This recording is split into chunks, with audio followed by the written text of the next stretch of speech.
On October 12th, the U.S. airbase in Ramstein, Germany, will host a meeting for 50 countries supporting Ukraine in its war with Russia.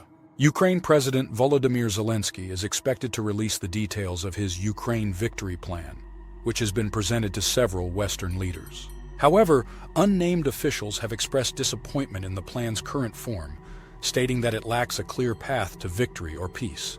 The 10-point peace plan was hoped to establish a path to initiate peace talks by November, but it failed to achieve this goal.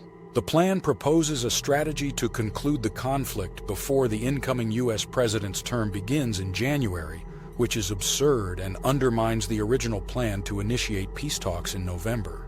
The 10-point peace plan is not a blueprint for peace talks, but a list of demands that Russia must agree to prior to negotiations to end the war in a negotiated settlement. This includes the withdrawal of Russian forces prior to talks commencing. The points that would be open to negotiation are Ukraine's NATO and European Union membership, and since Russia would have withdrawn from Ukraine, they would have no real leverage to stop either. There are other potential peace plans besides the Ukraine one, such as Russia's peace plan and China's 6-point peace plan.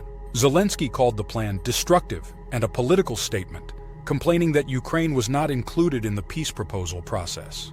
Putin agreed that China, Brazil, and India could all be acceptable mediators of the plan.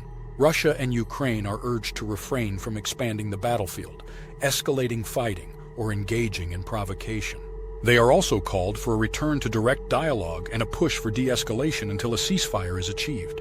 China and Brazil call for an international peace conference recognized by both countries, increased humanitarian assistance to affected regions, and no use of nuclear weapons or other weapons of mass destruction.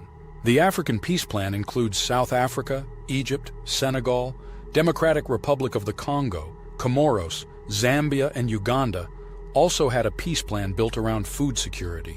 The Black Sea Grain Initiative, led by Turkey, superseded the African Peace Plan and enabled the transportation of Ukrainian agricultural products out of the Black Sea without Russian attacks. However, it was negotiated without Western representation and would have required the West, led by the U.S., to offer security guarantees to Ukraine.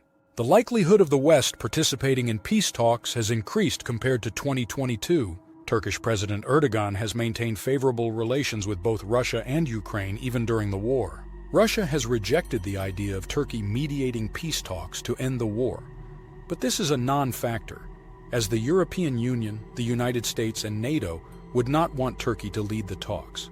Both sides have unofficially agreed that India possesses the necessary stature to spearhead a peace initiative, even in the absence of a formal peace plan.